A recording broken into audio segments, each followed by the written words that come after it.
singing on the beach. It's Cliff, it's Cliff, it's Cliff, it's Cliff. Who's that guy on a red bus? It's Cliff, it's Cliff. Who's that guy on a movie screen? It's Cliff, it's Cliff, it's Cliff, it's Cliff. Go Cliff.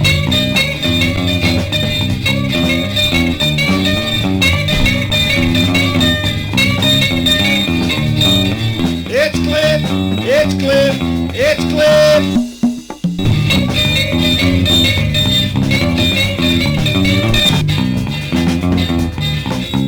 It's Cliff. Who's that guy leading Puppy's band? It's Cliff, it's Cliff. Who's that guy singing on the beach? It's Cliff, it's Cliff, it's Cliff, it's Cliff.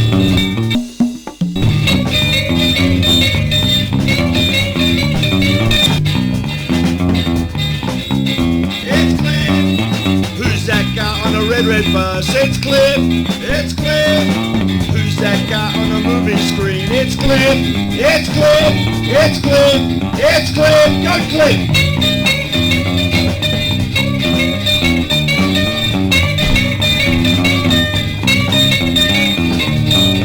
It's Cliff, it's Cliff, it's Cliff. Hi Daniel, how are you?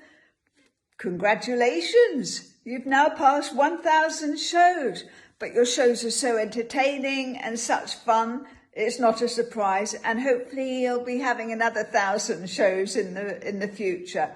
So hello to you, to all your fans, and hope you have many, many more followers so that you have lots of fun. You deserve it. Absolutely deserve it. Your shows are just great. So you take care and we'll speak again soon in the future. Bye. Hello, Plastic EP. Here's Lawrence Schubert here at Abbey Road, the shrine to rock and roll. Wishing you all the best on 1,000 shows. Fantastic. Cheers. Well done.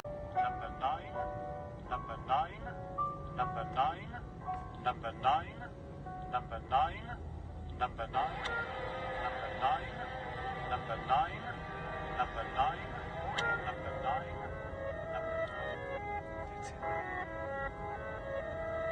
Plastic EP.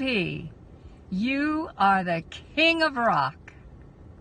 Hi there, this is Robin B. I just wanted to congratulate Plastic on his achievement, 1,000 shows. Fantastic, Plastic. It's great that you enjoy spreading joy and you're having a wonderful time doing it. So keep it up.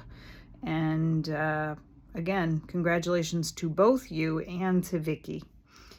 Have a great time. You go by what? EP? The name's Plastic EP after the Plastic. 45 records Plastic that are EP. 4 songs each side, made of plastic instead of vinyl. Plastic EP. That's it. Thank you. Oh, geez, Plastic EP. Congratulations, Plastic EP, on 900 shows. You're crazy. I know, and I got to tell you something, Dean.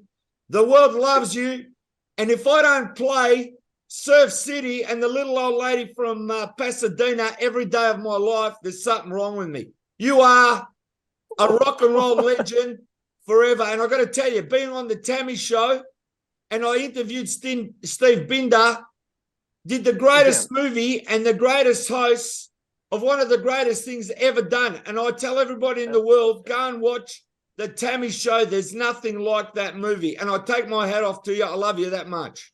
Thank you. That is a classic piece of film. And I'm really, really honored to be a part of it. Well, thank you. Now we can get into the interview like normal. I'll cut that out. All right, go for it, Dave.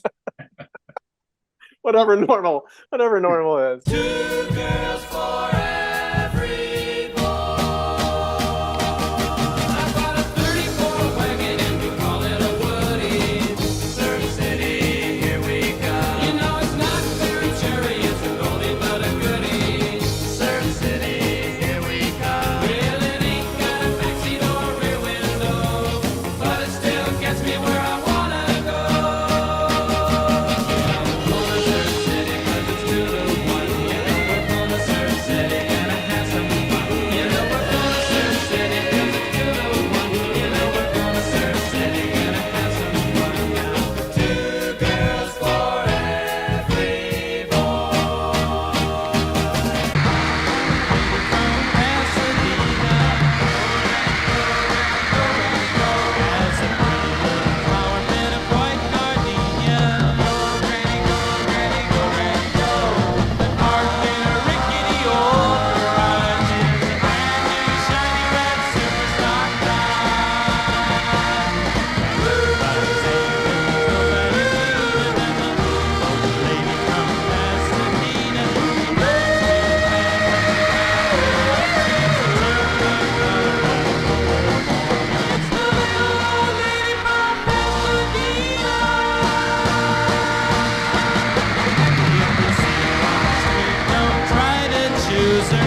Hi everyone, it's Plastic EP coming in from Melbourne, Australia. Let me tell you, we've got a very special VIP guest.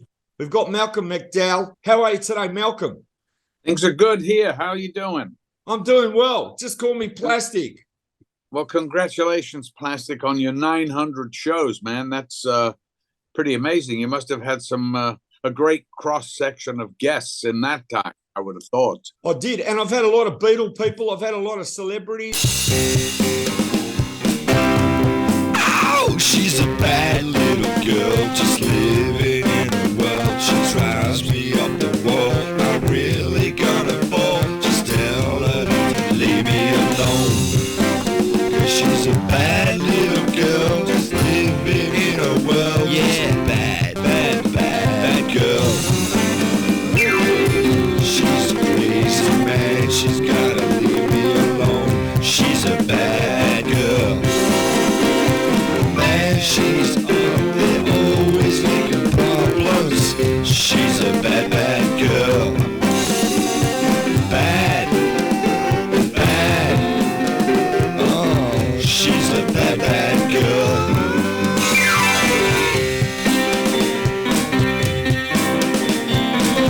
She's a bad, bad girl.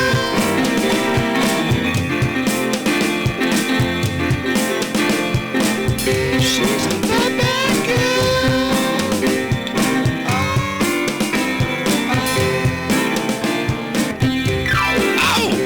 She's a bad, bad girl.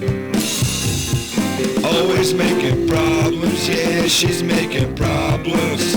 She's a bad, bad girl. She's bad, yeah, bad. She's a bad, bad, bad girl.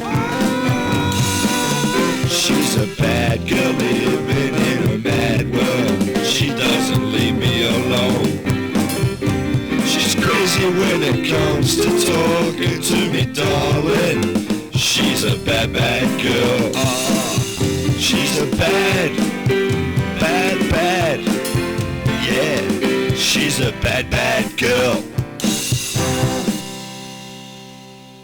Yeah, yeah, ooh, I said, yeah, yeah, ooh. I wouldn't fool anybody. I couldn't lie to you. I couldn't fool anybody. I'm not fooling you. I said, you.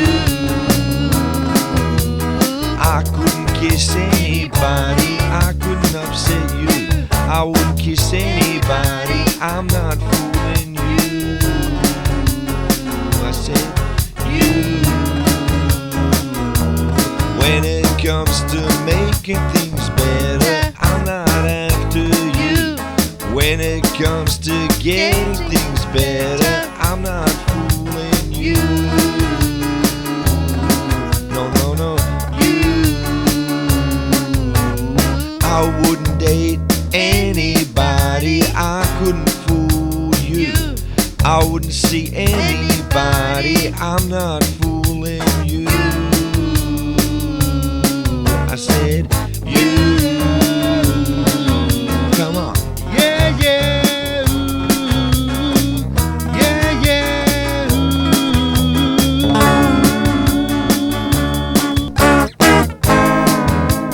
When it comes to making things better, I wouldn't question you. When it comes to getting things better, I'm not fooling you. Hey, you. I wouldn't date anybody. I couldn't fool you. I wouldn't see anybody. I'm not fooling you. Hey, you. Yeah, you. I'm not fooling you. Welcome to the Plastic EP 1000 show celebration. And I'm Scott McKinley, and with me tonight, as well as Plastic EP, is Jan Mitchell. Hello, Jan. Hi, and here's Dash, my That's Yorkie. great. I just want to congratulate Plastic on his 1000th show. I mean, he is just phenomenal, and I think what makes him so engaging and popular is because not only is he bananas, but he's always very nice and polite with everybody. He would never do anything, that people would not enjoy. So he's entertaining, an excellent reporter, a crazy, wacky bananas guy that we all love so much. And I really appreciate that he's had me on his show since the very first time my book came out. And I think it's wonderful. We love you, Plastic. Got a fantastic book there. And what a story you got to tell. And it's gone everywhere. It's gone crazy. Even when you went to Liverpool. I mean, the book's a worldwide bestseller. You can't ask for more than that. And I think, are they selling it in the Cleveland there at the Rock and Roll Hall of Fame? And it's been accepted into the Rock and Roll Hall of Fame, and it's also now in the Beatles Museum of Liverpool on Matthew Street. So they're carrying it there too, which is great. Anyway, it's great having you on the show, Jan. I was going to say thank you so much for including me. I feel very special because I've been with you, since my beginning, and you made me feel like right at home immediately. And that was just a wonderful thing for me as a new author. Fantastic. I'm sure you got a lot of ideas for other books too. Yeah, I'm working on my next book now, and other big stuff is coming down the road, and you'll be one of the first to know about it. That's fantastic. Can't wait for your next book.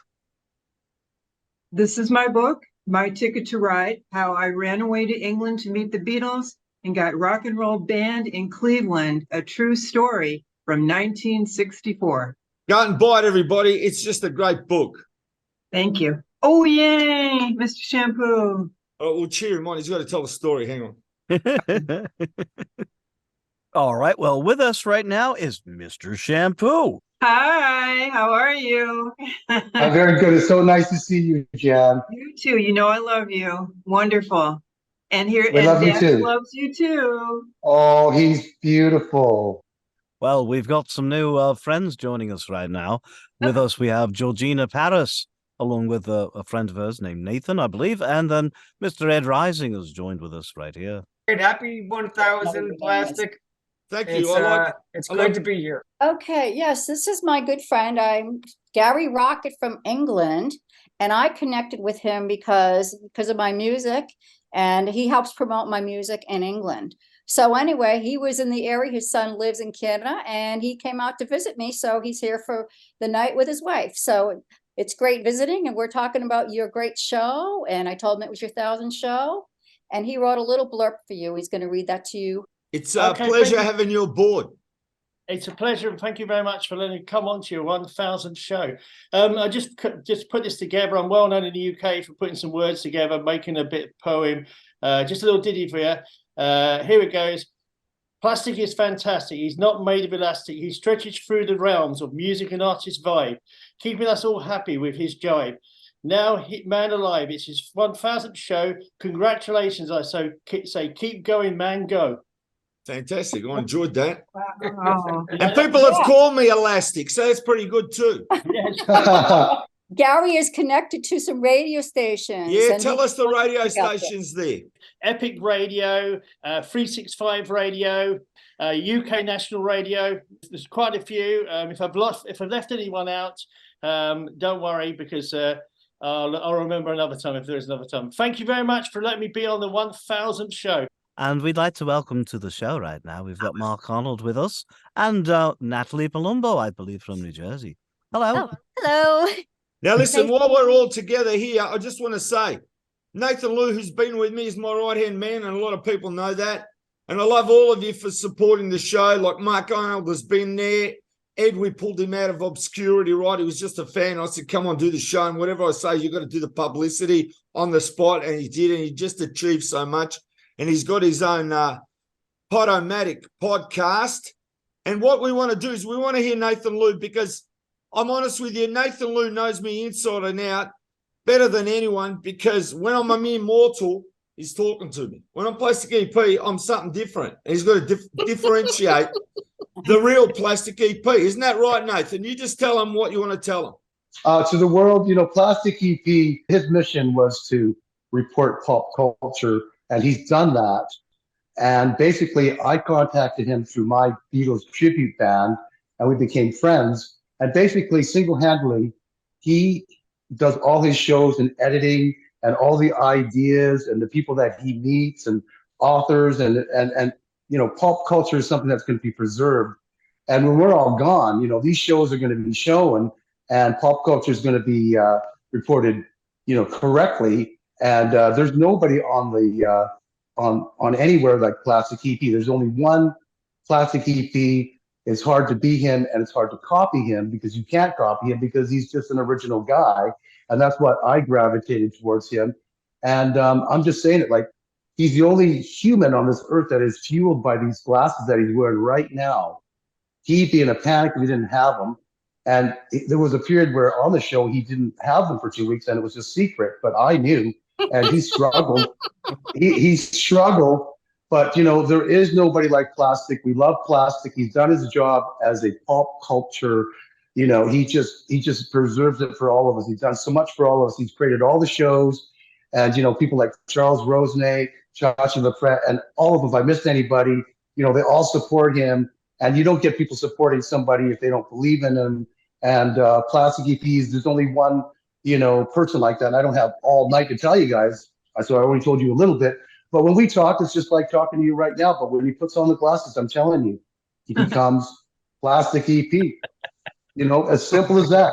And Plastic EP really stands for Plastic Elvis Presley. Oh. It's Plastic EP. It's the EP from the 60s. 2 songs on one side, 2 songs on the other. The vinyl, the EP. And John Lennon referred to vinyl as plastic. He used to say, let's play that piece of plastic. So that's where the Plastic EP comes from, so people know. Yeah. Plus, I was in a band in 1981, right? A punk band called Plastic EP, and the records, it's all over the net. And then I changed the name to the EPs, the extended plays, because I didn't want to be like Cliff Richard in the Shadows. That's like Plastic EP in the records. So I said, dump the records part for the band, and we'll just call ourselves the extended plays, the EPs, but I'll keep the name Plastic EP. Now, I've got to say something about Nathan Lou, right? Because when it comes to saying things, I love it when he says it. But the way he tells me when we're alone is totally different when he does it in the public, right? That's why I love the guy, right? For you people that don't know, we have this wonderful guy that we love. It's Johnny Rock in America. And Plastic EP does this wonderful radio show every week. He also has written over 2,500 songs. He produced, I can't remember how many movies. He doesn't go on and on about it, but I'm here to tell you that, he's quite the artist. Isn't that right, Plastic? That's right. I just want to say it's Johnny Rock and Roll Radio. If you're listening in, right, I've got a show called The Beatles Hour. And as I said, I've got 2-3 shows now in England. I've got interviews and everything's coming worldwide. I don't even look for interviews now. They all contact me. Nearly every Beatle author that's got a brand new book wants an interview so I can promote it for them. But I say, it's not an illusion. The character Plastic EP was developed. It took a long time to get known. And that's what people don't understand. I was not an overnight success. When you're 23 years old, 22, and you start off with the name Plastic EP, and I'm not going to tell you how old I am now, but all I want to say is if you work at it and you don't give up and you just work at your craft, whether that be doing songs or doing interviews, right, you get there. All I can say is with 1,000 show, wherever my life was and where I needed to be, I'm here now. Because a lot of people don't understand, but even Shampoo knows. I was born to do interviews, right? Born. Yeah. Well, I just want to explain this. You cannot do more than 3 interviews if you do not know what you're talking about, subjects. People know. Like, in other words, you can't sit there and have no knowledge. The thing is, with pop culture, I lived it. So everything I said, I've remembered from the 60s, right? Because I was there. So everything comes from the memory. I don't even have to look it up because I was there. And that's what it is now. Ivor Davis, right, has written about me, right, saying the Plastic EP phenomenon, because he knows. It's like Plastic EP is a character like Elvira, but I can tell you, the second I transform with the glasses, and Nathan knows, it's a different person, and I've actually become a human cyborg on the net 24/7. That is not a joke, because I was doing interviews day and night, day and night, day and night for 3.5 years for the world during COVID to make everyone happy and entertain them. There's no monetary value to it. I just did it because I love the world and because I'm a pop culture archivist, right? And most of the interviews I've got, a lot of people have passed away, and I was lucky to get those interviews. And Nathan Liu knows that I actually do transform, and it's like, I cannot describe it to you because the journey with music was with these glasses. That's why I wear them, with the gold suit and the black T-shirt. That is like the true original Plastic EP that performed songs, that played live, that wrote songs, that did everything. It was like, I got to give you an example. My wife, Vicky, right, for nearly 25 years, I never told anybody that we were married. It was a John Lennon syndrome. It's very good to say it because John Lennon was married and he never said, I'm in the Beatles and I'm married to Cynthia. Well, he never said nothing. So I don't know why. I can't keep a secret. So I keep this secret for 25 years, right? And then somebody clicks and said, how come when the EPs do a video, Plastic EP seems to be very close to Vicky? So after 25 years, I said, stuff it, just tell them we're married. But you don't understand, during that 25 years, the joke between the band, myself and Wally, we used to be writing songs upstairs continuously. And I'm saying every single minute that we had, we're just writing songs. So the joke was every time I wanted a cup of tea, I'd be yelling downstairs, can I have a cup of tea, Mrs. Plastic EP? Because no one knew. And then you don't understand, doing songs was spontaneous. Like, in other words, I married Vicky. She had to learn about Plastic EP. She didn't get it. She couldn't understand, what is this guy that's got a house full of collectibles that just knows about pop culture? And what is it? Until the interviews, and it was boom, you know? And then you realize what you're meant to do. So I just want to say with Vicky, she's very good at getting a vacuum cleaner with 4 wheels, and you sit there on the couch, and she comes by and says, can you stop the vacuuming? And she does. And then you see the vacuum cleaner with 3 wheels, right? And you say, can you come in? She go, wait a minute. She go, what for? I said, you're singing on song. She goes, can I hear it? I said, no, this is the only part I need you to do. Da, da, da, da, da, just sing, bang, done, thank you. Then the next time she'd come with the vacuum cleaner with 2 wheels, and she'd be vacuuming away, and I'd be going, hey, can you stop? And she'd turn around and look at me like, is there something wrong with you or something? I go, she goes, what do you want? I go, what do you think I want? I need you to sing. Truly.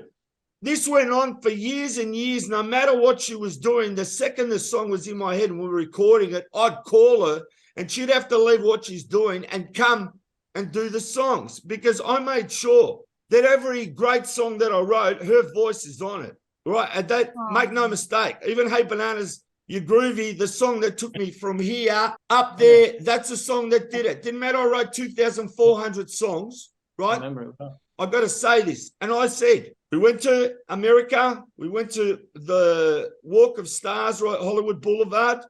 We filmed everything before the COVID. This is like 10, 11 years ago. I was ready, just waiting when I'm going to pounce or what I'm going to do. Didn't know what happened, but I had everything, had all the film clips and that. And I looked at the 2,400 songs and I said to myself, I need one song that's going to take me from here to there in America, and I'm going to use it as the theme song to my show, Plastic EP Live TV. So, of course, there was only one song. Hey Bananas, We Think You're Groovy. That was the only one that could do it, and that's the one that did it. But what people don't know is that's a loose tribute to the Banana Splits in 1968. That show, the Banana Splits. And what people don't know is the guy that played Bingo in the show, his name's Terrence, right? I did an interview with him live, and you know what I told him? I said, do you know that I wrote a song called Hey Bananas, We Think Groovy, loosely on the show that you were on, the Banana Splits? And he goes, did you? And I go, yeah, I'm going to play it for you now. Bang, I'll play it. Hey Bananas, We Think You're Groovy. He sat there and he goes, hey, that's 1968. You nailed it. That's what he said to me. And that's actually on the video. So, I mean, how do you beat that? That's great. The Dickies. Here comes Fred. Wonderful. And it's not that. Success doesn't come in a minute. You work at it, you work at it. I still haven't stopped working at it. And what people don't understand is you do a show and they think you've done a show. I'm lucky when I started in COVID that my shows were live, right? And I didn't have to edit. And then what happens is these platforms fail, and then I started editing. So now what I do is I might spend a third of my time doing the interview, and then 3/4 of my time is editing for 5-6 hours on one interview, and no one knows it. He knows it. A lot of work. Mr. Shampoo knows. Now, Fred, how are you? Hi guys. Happy EP. Hi. Hey, Fred, hi. Hi everybody. Hi, Fred. We were just talking about Hey Bananas with Hickey Groovy being a loose salute to the Banana Splits. And of course, you're a big fan of the Banana Splits like you are the Monkeys. Yes, sir. He loves That's it right. too. Everyone's in pop culture. I mean, I'll be honest with you now with the Beatles. There's so much stuff coming out of the Beatles every day. I don't know where people find the money to buy. There's hundreds of books coming out every week. There's record collections. There's this and that. All I know is I can't continue to buy the Beatles stuff because I want to eat. Plastic EP, I wanted to say thank you, because if it wasn't for your show, I wouldn't have met all these wonderful people on the panel right now. Yeah. And we're all friends. I'm from Canada, and it's great to hook up with all you people. And it's been great doing shows with all of you and getting to know all you. And, thanks for that, Plastic. Hello, my name is Nathan Liu, and I put Craig Paul McCartney in the All You Need Is Love tribute to the Fab Four band from Canada, Alberta, Calgary here. I first met Plastic EP in May of 2020. We started promoting my band from his show from Melbourne, Australia. Mr. Plastic EP has had a lot of shows with music concerning the Beatles, the Monkees, and he's getting these guests on there that they're telling him stories that they won't tell anybody else. They trust Plastic EP. I first came on the show to promote my band, and Plastic EP saw something else in me that I could have never seen, and he had plans for me to do a show with him, and that show today is called Plastic EP Brain Teasers. And this fellow Plastic EP, he writes the themes for his show. He writes out all the questions. He created the co-host name, which is Mr. Shampoo for me. My name is Nathan Liu, and I'm a hairdresser. And so he's given me that name, Mr. Shampoo, Nathan Liu, Mr. Shampoo. And we do this show, and it's a lot of fun, and we get to meet all these Beatles tribute bands from all over the world, and it connects us together, and all these other guests that are very knowledgeable about the Beatles.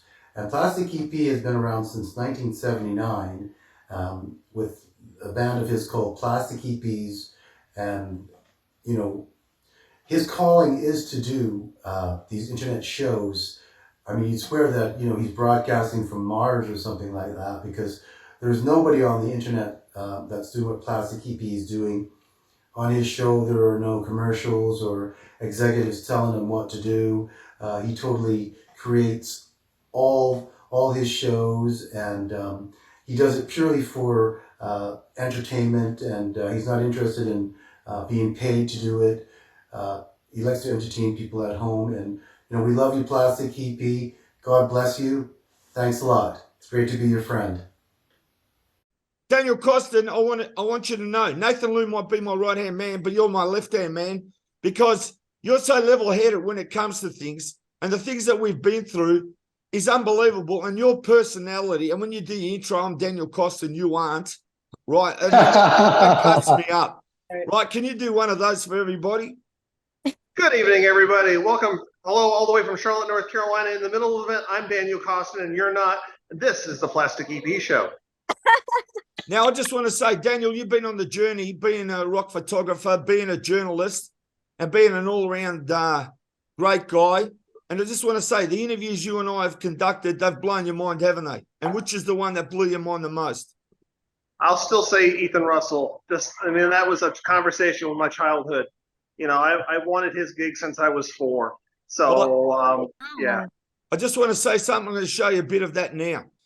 Hi, everyone. It's Plastic EP here, coming in from Melbourne, Australia. I have Daniel Costin with me, and it gives us great pleasure to have Ethan Russell with us. How are you today, Ethan? I'm good. Thank you. Thank you. Now, I just want to ask you, with the success of your photographs and the Get Back book being a #1 seller all over the world, how gratifying is it now from 1969? Your photos are used in the book with Linda McCartney's, and it's a fantastic worldwide seller. Well, I found that out from you. You know, I didn't know how it was selling. Yeah, I'm glad. You know, I'm glad it's out there. You know, the whole experience of having it be the biggest thing in the world in 1969 and the biggest thing in the world in 2000, whatever we are, 22. That's an interesting thing. And it's coming to people that didn't know. But the Beatles, why the Beatles last as long as they have is they just have. I mean, that's really the end of that story. And it's incredible to see it happen again. I don't have I'm glad it's out there. I'm glad people are having the experience, you know. You must have had this sense, like in 1969, to be there for Let It Be, alongside Michael Lindsay Hogg, coming in and out, taking photos, then being on the roof. I mean, what a total experience. But what I really want to know is, from the rooftop to when you did the last Beatles photographic session in Twickenham Park, did you have the sense that the Beatles were breaking up because of tensions? Well, you know, you can see it in the movie. That's one of the great things about the Get Back movie is this experience that I had, now everybody has, more or less, right? And so you don't have to sort of read between the lines so much. You can kind of see it in front of you. Did I know? The last session was not a bunch of happy people, you know, that's for sure. And part of what works with my photography is I don't change stuff. I don't try and change stuff. So they look like they're having a horrible time. And they weren't having a good time. George, I don't think, smiled for the entire session, the entire day. I didn't see him smile once. So that was kind of the real feeling of it. I would feel bad about that sometimes, and that would get myself in trouble photographically because people would want me to tell them what to do, and I never would, right?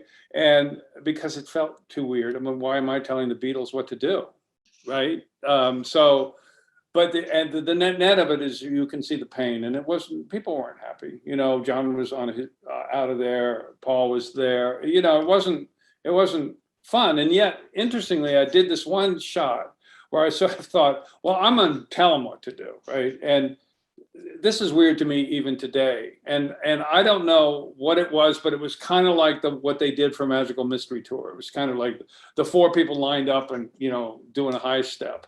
And it was like weird, right? But the thing that's interesting to me is that they did it, right? You know, they had such a depth of experience of doing that. Lennon was all over that later in his life, about the stuff that, as much as they were adored and thought of as revolutionary and all the rest of that, you know, John from the inside went, you know, we did some pretty sellout stuff, you know, and I think they viewed it that way. I didn't. They constantly were in this place where they were too big for me to imagine that they could make a mistake.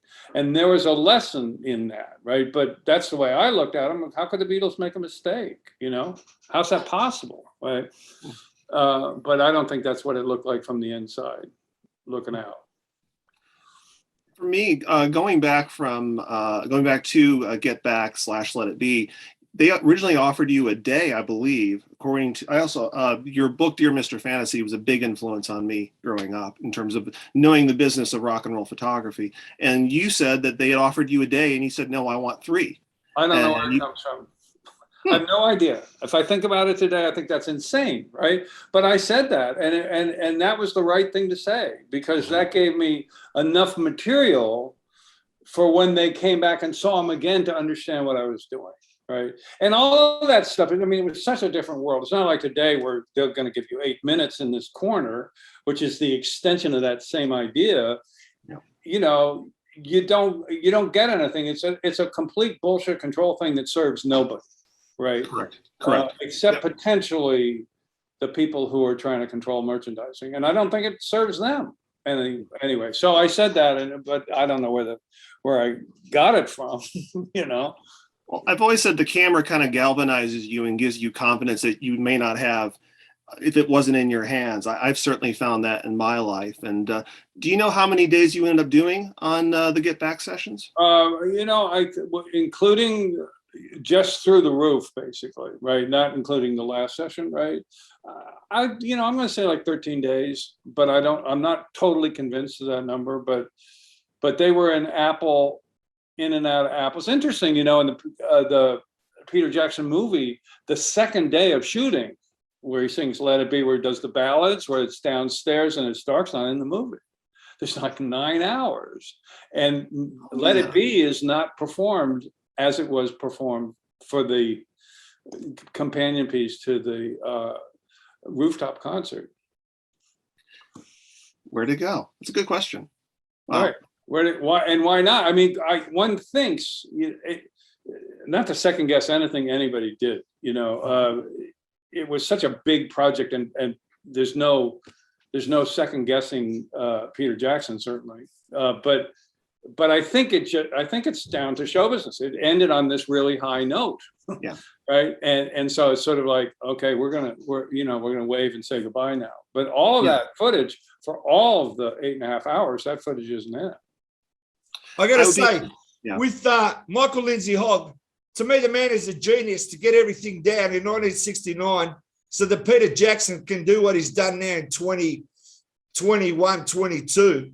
And I mean, when the Beatle fans now saw this 3-part series documentary, I mean, it was a lot to take in, but if you're a true Beatles fan, it's no problem. They loved it. And it's actually turned out now to be one of the greatest documentary. And as I said, I think Michael Lindsay Hogg was like a Cecil B. DeMille to be able to get everything down so this was possible now in the future. Well, I mean, there was a lot of, squabbling, or, a lot of squabbling, which I didn't think Michael was made the fall guy, right? And I thought that's nonsense. That's just nonsense, right? But that's the way it was for a long time. And then Jackson comes in and saves it. Jackson doesn't say this. That's the important part to notice. Jackson doesn't say he saved it. Jackson said what Michael did was incredible, right? I mean, Jackson had a technology that didn't exist. He had the ability to think about making something which would have been unheard of. Michael was making a cinematic release. It's gonna be 75 minutes, right? I mean, nothing. I mean, it was completely formless. Nobody knew what I mean, it's fascinating to see it again, but you certainly can't point a finger at Michael and say he didn't succeed. Without Michael, there's no get back. That's right. But the great thing now that I really got to explain that a lot of people don't get, they didn't have Michael's problems in 1969. Michael was dealing with the Beatles that were imploding inside, and Michael had to organize everything in such a way that he was a pioneer to do it the way he did, to have the foresight to film, to get everything on audio. Peter Jackson didn't inherit the problems from 1969. Well, but Peter Jackson had to write the software that lets you get the vocal out of because the mic's just there, and then John's going to hit his guitar, and that's going to drown out everything. And so Peter Jackson wrote, what I read is correct, wrote the software to extract the audio. So all of them need each other. That's as simple as that, or it doesn't exist, right? I mean, Peter Jackson, without Peter Jackson, he was when I first heard he was doing this, because I'm a Peter Jackson fan going right back. My gag was, if I was George Lucas, I'd kill myself. It was like, I mean, really, it just took such a leap, and and then They Shall Not Grow. Did you see that movie, They Shall Not Grow Old? Yeah. That's amazing. Peter Jackson's movie about the First World War, where the Imperial War Museum gave him all the footage and said, you take it, right? And for the first time in your life, you're seeing somebody that was walking down a trench that was moving like a human being, not like a stick figure, right? So his capacity to do stuff like that is unbelievable. So it's perfect that he showed up for this. It really was gratuitous. Right? Yeah. It literally, for me, is a film 52 years in the making. It just literally took 52. Yeah. Totally. Took 52 years to tell this story, which is kind of amazing in retrospect. Right. And if you're sort of Albert Einstein about this, what you get is that the movement is part of the picture. The time that passed, it's not just it was here and then it was finished here. It's everything that happened in between. It's how we changed. It's how they changed. It's how the world changed. Right. And when I watched the second part, I watched the whole thing, of course, and I bought a 70-inch television, so I was like, had friends sitting there with me. I was like, it sounded better in my living room than it ever sounded theater. You know that's true, right? It looked better than it ever looked, right? So it was just everything about it took advantage of what happened in between, but there's no real comparing it in a funny way. It's sort of like saying, okay, you get to start your career with like a half frame camera, right? Yeah. You know, and then you comes out here and you've got this, which, you know, you can take a 16 or you can take a 30 by 40 with this, right? Yeah. All right, we'd like to have a big Plastic EP 1000 Part 2. Welcome to Mark Arnold, the author of this book, Looking for the Good Times, examining the Monkey songs one by one with my co-author Michael Ventrella, which I just invited. Who knows if he'll show up because he's on the opposite coast. Anyway, I think the first time I heard or saw a View Plastic EP, oh geez, it has to be with the Monkees, and it was doing monkey reviews for like every Monkees album and then some, things like that. I don't know what episode that number was, but it seems like it was below 100 because I mean you've been churning them out pretty quickly. My podcast is only up to 230 right now, so and I started 5 years ago, so go figure. Anyway, but it's always fun to be on the show when I can do it. I mean, I know I'm the silly West Coast guy that in the United States that always has to work up until 5 p.m. and so everybody has to shove their schedule back for me anyway, and I appreciate it. Otherwise, But we I love can't you, do it. Mark. Yeah, What? we love you, Mark. We love I you, got to Mark. say, when we did the album that looks like the Sergeant Pepper, and we had the statue down at the bottom, the Indian head, and we put your face in there, transposed it. I remember that. That's one yeah. of the greatest. You don't remember that? No, I do. Okay, I remember sorry. that. You remember it. Okay. I don't I'm just remember. saying that's great. And as I said, with Charles doing shows and having Charlene turn up, I mean, we had so much fun during the COVID. And yeah, I will say in agreement with Mr. Shampoo, yeah, I made a lot of close friends. You know, I am going on the Beatles tour next year with Charles Rose. Back in the early 80s, I got Good Day Sunshine from the very beginning. But, you know, it's like I'm here, he's there. I don't think about that I could actually join up and meet with these people, especially back in the early 80s. Who thought you could do that unless you traveled? And I didn't. So, Well, Natalie, do you have anything you'd like to say about Plastic EP? Yes, I do. So my first introduction to Plastic EP was through the band that I worked with, the Black Ties. And they were invited to come onto the show and give a bit of a discussion about themselves, the music they like to perform. And the funny thing about their interview, it was the very first one out of many that would follow for myself, them. They all refer to themselves as Brian all throughout the interview. They love to make mischief, and it's something that I love to capture when I'm filming them on location. Just that charismatic energy about them, but it especially it's shown through with that interview, and it sparked a bunch more that followed, discussions about albums. One of the most poignant for me was discussing Revolution 9 off the White Album, which I happen to like, and I know that it varies based on who you talk to, but I had a very personal reason for liking it. But Charles Rosen and we developed a sort of relationship through the discussions. And what was funny about that was he knew that my favorite monkey was Mike Nesmith, and he would kind of joke with me back and forth. I adore him. I don't know if he's going to be on the show tonight, but I absolutely adore him. And I adore everybody else that I've been able to interact with through COVID and beyond. I've made so many connections with people all across, and I'm grateful for that. So thank you, Plastic, for giving me the opportunity. With that said, the Black Ties are now going to perform I Call Your Name. So, ladies and gentlemen, the Black Ties.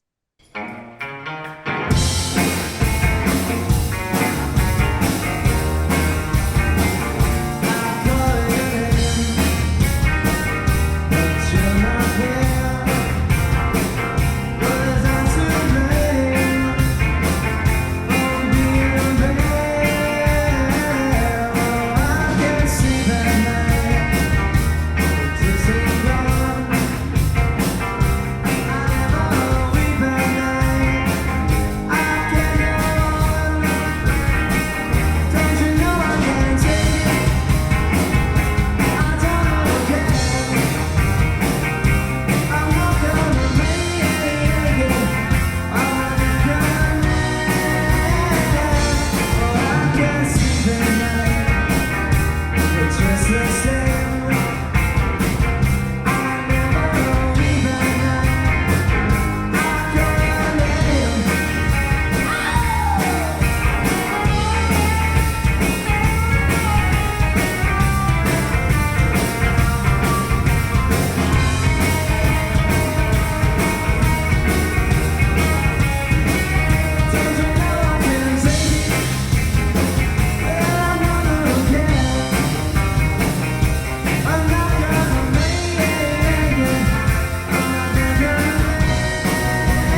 Plastic, thanks for having me on your 1000th show. I'm Michael Ventrella.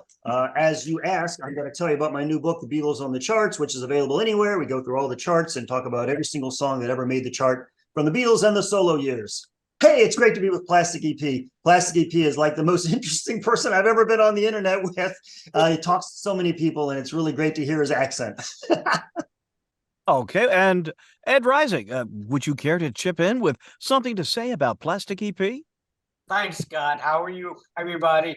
I've been a big fan of Plastic EP, going back to when they were doing the panel shows and the Monkees and the Beatles and things like that. And it's been a great pleasure to get to know so many people through Plastic.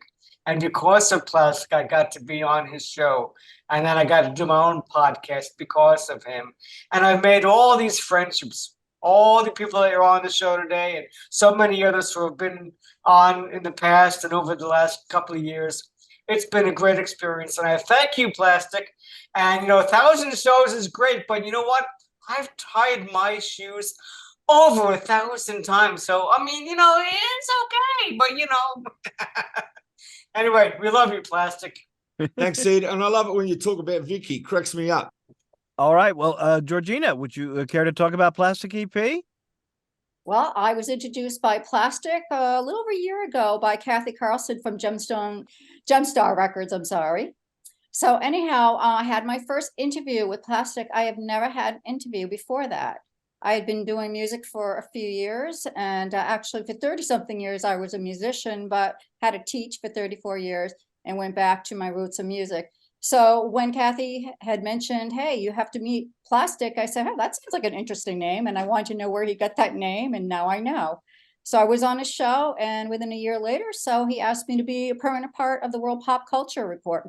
So I'm so honored to be on a show. And yesterday I was just thinking, what can I do for his special show, the 1000th show? So I put together a verse and actually sang it to him and sent it to him in a video, and he downloaded it. And I did a special message in part 1, a Plastic show. So everyone can tune in and hear that. All right. Well, Fred, can we have your message, please? And let us know what you think about Plastic. Hi, everybody. Well, I think Plastic is a great guy. Met him several years ago when he came to New York, and he wanted to get a signed copy of my book.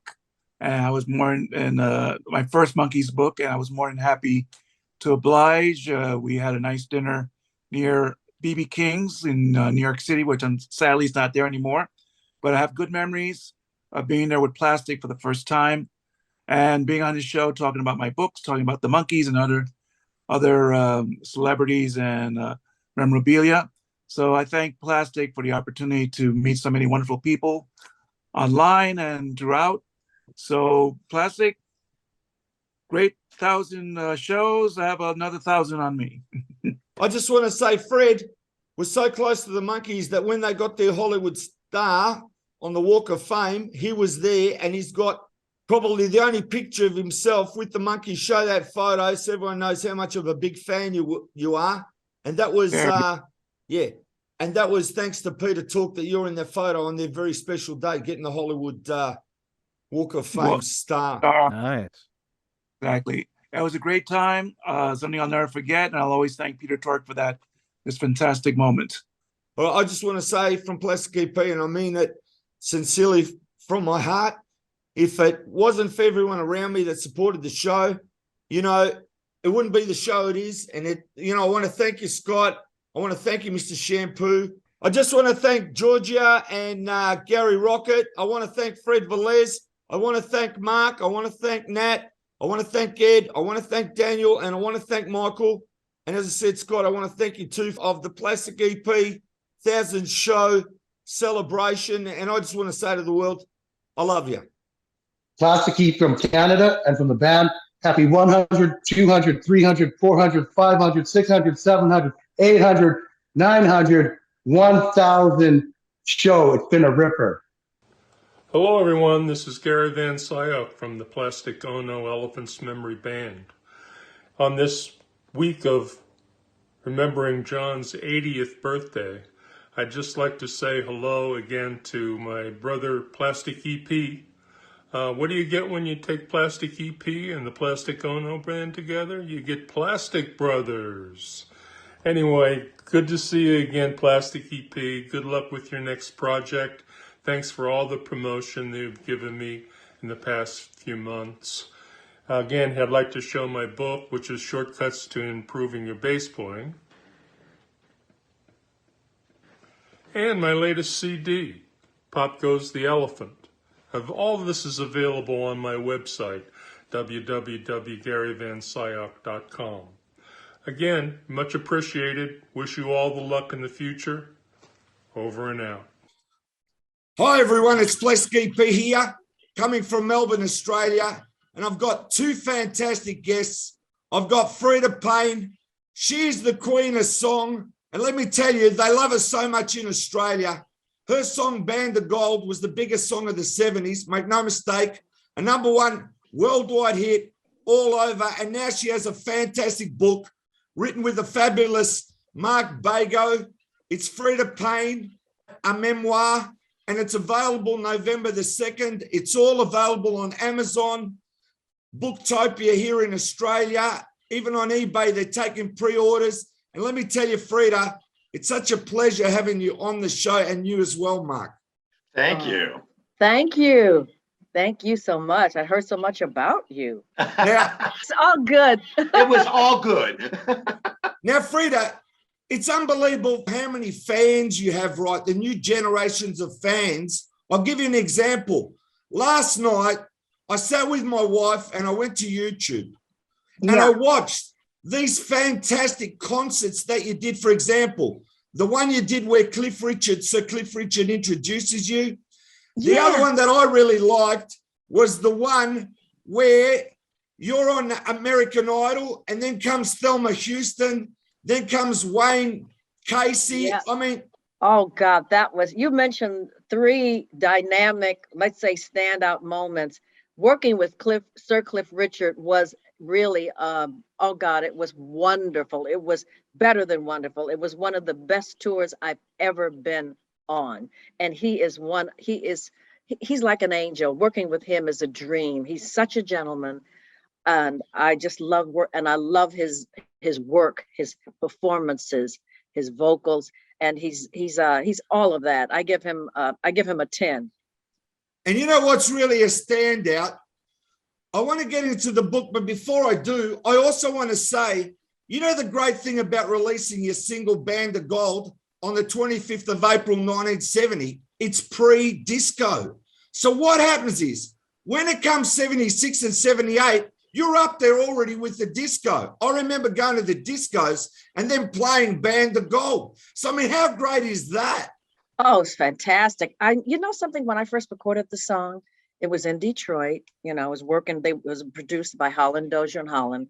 And unbeknownst to the public, the credits, it says Band of Gold written by Ron Dunbar and Edith Wayne. Well, they didn't really write it because the HDH, Holland Dozier and Holland, they were in a lawsuit with Motown. And so they weren't allowed to write anything. It was sort of like a legal thing, a legal ban, and they had to use other names. Ron Dunbar, however, was the person who worked with me, used to pick me up from my mother's home to bring me to the rehearsal studios. And I did know him. He was a real person, and he did help me. He's the one that first brought the song to me to rehearse and everything. And when I first heard the lyrics, I said, oh, I don't know, this song is a little, it's more or less for an adolescent person who's like maybe 15 or 16 years old, a real girly, oh, I'm so innocent song. I was 28 at the time. And I said, I don't know about that. Can they change these lyrics? And he said, absolutely not. He said, just sing the song. I said, okay. That was it. The amazing point about that story, if everyone goes to YouTube now and looks up the Band of Gold, the Invictus story, it's all there where you tell the story, he tells the story, and it's all about Invictus. That is a fantastic documentary. I loved it. Oh yeah, there was that. Yeah, right. There were several years ago, some gentlemen out of Michigan, they did a documentary on Holland Dozier and Holland, Invictus Records, and the title of the documentary was Band of Gold. So that title has been used a lot, and because they said they found that, and someone else told me this, someone in the stock market end of it, and they said that Band of Gold was probably the biggest selling record that Invictus did, the biggest selling single, and it stood out.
The sun shines bright all day. Down the coast toward Malibu way. That's where we dance, that's where we swim, where there's a her for every him, 'cause that's the way it's done among the young. Suntan boys in surfer pants, teaching all the girls the latest dance. We walk the dog, we do the twist, we do the swim, yeah, it goes like this, 'cause that's the way it's done among the young.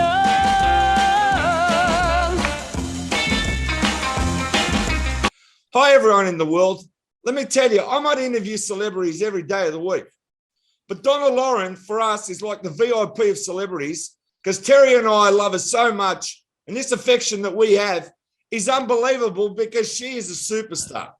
How are you today, Donna? Oh, Plastic. The feeling is mutual for both of us, for all of us. Now, Donna, I want to take you back now. We want to focus on your beach movies, because you have your beach movies, international pictures, right from 1964, and you have the beach movie series.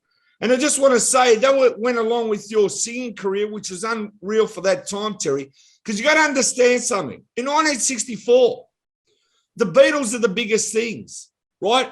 In the US, the Munster craze is the biggest things on TV with the Addams Family and the Munsters, right? That's a fad that came and left. But the beach movies culturally live on forever. And I just want to say, Annette Funicello with Frankie Avalon. I mean, you were with Annette Funicello in the Musketeers as well. You made appearances there. And I'm just saying, I want to pick it up from 1964, when it was like when, as I said, you're the Dr. Pepper girl and you get slated in these movies. Tell everybody about this fascinating pop culture events and movies, because to me, those movies are so great. You got no idea. It's like, come on, Daddy-O, let's get into this scene. You're getting paid to have like parties on the beach. And the beach is what it's all about. Just like where you are in Melbourne, next to your beautiful coastline, we had Malibu. We had a full Southern California all the way up to the north coastline of gorgeous beaches and beautiful surf. And of course, surfing was the core for the beach party movies because it wasn't a trendy thing yet. It was a sacred endeavor rather than a sport. And I just find it very ironic that two Italian people that used a lot of hairspray were the lead of a surfing movie. You'd want someone with long, beautiful, natural blonde hair that looks like they just came off the ocean. Instead, you had, of course, two American idols that never a hair was out of place, right? I like the hot rods a lot. And also, Terry, we've got to get in the action here. Ask Donna a question about being in the surf movies. I wish you and me were back there in 1964 as extras. Well, you know, I always wonder, I'm fascinated by the details of these things and all that. So did they come out on a Monday morning and hand you a script and said, here's what we're going to do. We're going to do a read through and we want you to go over there. And then in a couple of days later, they would shoot that scene, or just how did all of that work like that? Gee, you're asking me a very detailed question, Terry, for the preparation. You know, these were considered B movies. Yeah. You know, the budgets were very nominal. I don't think they really knew that they would become classics, but I'm glad they have. I primarily had to pre-record, especially if I was on location, and then be able to integrate whatever choreography and whatever setting I was in to be able to lip sync appropriately, you know, and I always sang live, you know, to whatever the recording was. But that was my preparation. I really didn't have much dialogue in those films. I was primarily the girl singer. So I'm sure that, you know, Annette and Frankie, and Don Rickles and some of the other cast members that did have some dialogue, that they did have to study. But you know, I mean, these scripts were kind of no-brainers, and Exactly. there was a lot of music. And I think the my friend Bobby Shaw, who played Yaya, that Buster Keaton was always chasing, you know, she's a wonderful, wonderful human being. And her Yaya role was two little words, Yaya. So did they play, when it was your time to sing, did they play your song and you singing like over the speakers or something, and you didn't lip sync, you sang along to kind of keep track where you were on the record and all that? Is that how they kept that stuff together? Yeah, I always sang live, whether I was on American Bandstand or, you know, anytime I ever needed to sing, to lip sync, I always sang live. And the sets, well, I would say Bikini Beach, that was actually on the ocean, and also Pajama Party.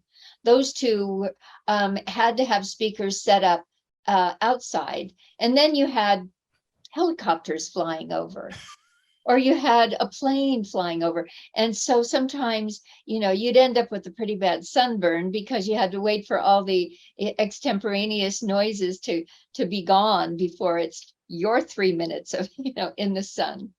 And they told you, like in advance, we want you to sing the first verse over here and then walk over here to sing the second verse. Or was that all just you?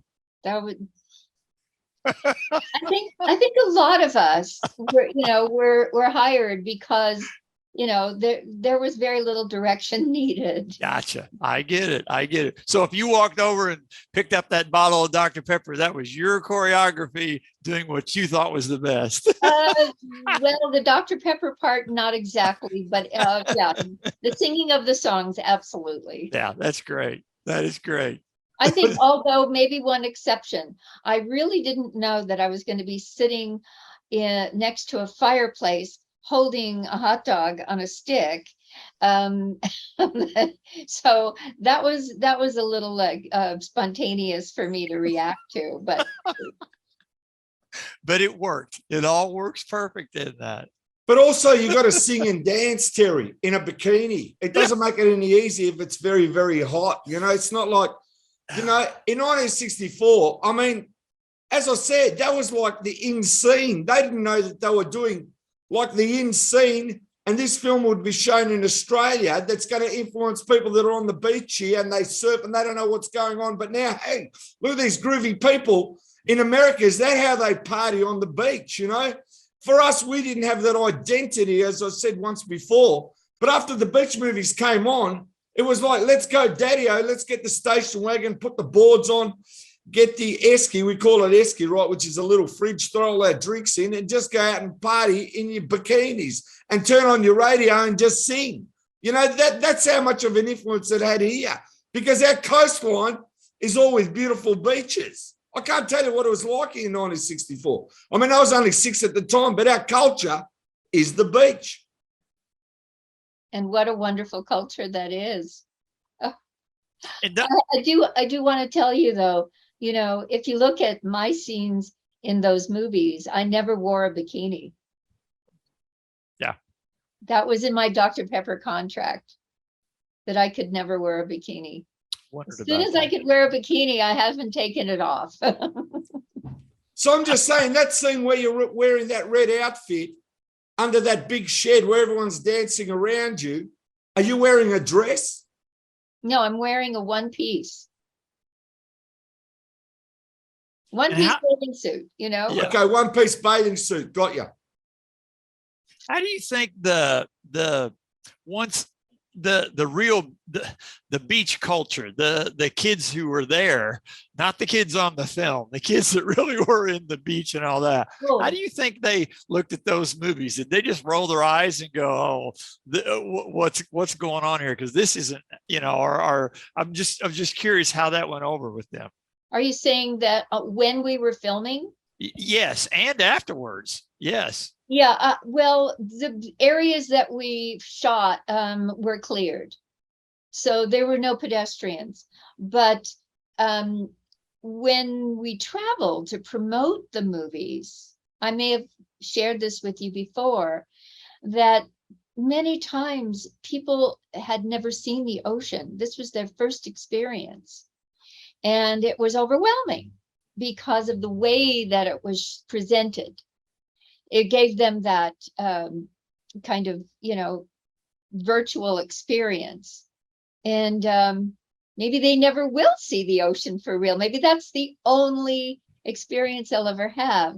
And of course, the oceans in the 60s were much more pristine than they are today, as we know. And may I tip my hat to an organization called 4Ocean, started by 2 surfer boys who collected plastic from the California coastline to begin with, and have gone on to create a huge organization of pulling tons of plastic out of the ocean to help with other organizations that are trying to clean up the oceans and preserve the coral reefs and all the fish and the sea life that still remain and hopefully can come back, you know, after so much intrusion from, you know, oil companies and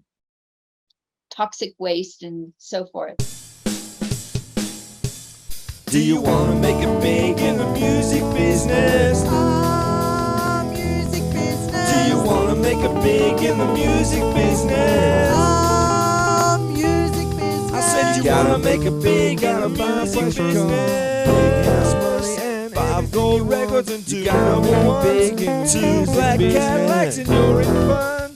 Everybody wants you, you're the star. Do you want to make it big in the music business? 5 gold records. Do you want to make it big in the music business? You can make a lot of money in the music business. Yeah. Do you want to make it big in the music business? Do you want to make it big in the music business? Do you want to make it big in the music business? I said you gotta make it big in the music business. 5 gold records and 2 number ones, 2 black Cadillacs and you're in fun. Everybody wants you, you're the star. Do you want to make it big in the music business? 5 gold records. Do you want to make it big in the music business?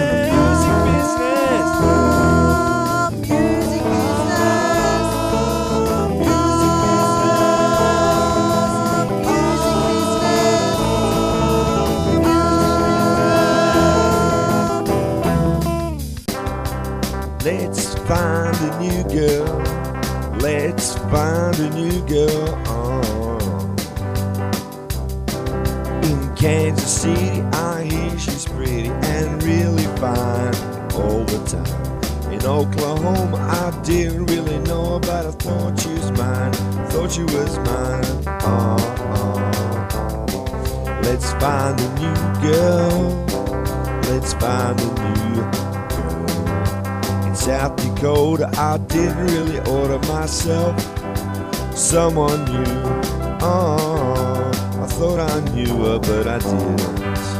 Maybe someone else take your place. I was wrong. In California, I know I ought to find a new girl, more like you, more like you, yeah, more like you.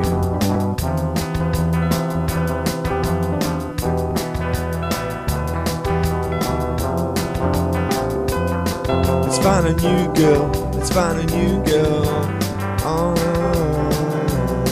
Let's find a new girl. In Las Vegas, I didn't have time, but I knew that I would make her mine. She just made me too many problems. I just had to go and say goodbye. Let's find a new girl to love, yeah, yeah. Let's find someone who wants to be my girl, yeah. In Kansas City, I hear she's pretty and really fine all the time. In Oklahoma, I didn't really know her, but I thought that she was mine, and I thought that she was mine. That was a mistake. That was a mistake. Let's find a new girl. Let's find a new girl. Said let's find a new girl.